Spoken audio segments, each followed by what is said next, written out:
এবার মাঠে নেমে গেলেন বাবর আজমের বাবা। এই মুহূর্তে বাবর আজমের পাশে কে আছেন? কথা যেহেতু পাকিস্তান ক্রিকেট নিয়ে হচ্ছে, খারাপ সময় খুব বেশি মানুষকে বাবর পাশে পাবেন না। পাকিস্তানের সাবেক ক্রিকেটাররা যে অন্যের সমালোচনার জন্য বিখ্যাত, এই সময় তার পাশে থাকার জন্য নয় তাদের। খারাপ সময় বাবর পাশে পেয়েছেন শুধু তার বাবাকেই। টি-20 দল থেকে বাদ পড়ার পর বাবরের বাবা আজম সিদ্দিকী আবার বাবরের হয়ে ব্যাট ধরলেন। বাবরের সমালোচনা করা সাবেক ক্রিকেটারদের সতর্ক করেও দিয়েছেন তিনি। পাকিস্তানের সমর্থকদের বাবরের রেকর্ডের দিকে চোখ বোলানোর অনুরোধ করেছেন তিনি।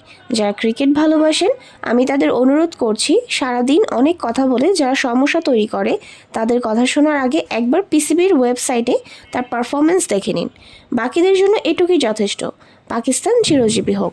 বাবরের বাবা বাবরের বিষয়ে অনেক কথা বলেন, এমন একটা কথা পাকিস্তান ক্রিকেটে শোনা যায়।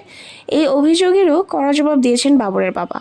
কেউ কেউ বলে বাবরের বাবা অনেক কথা বলে।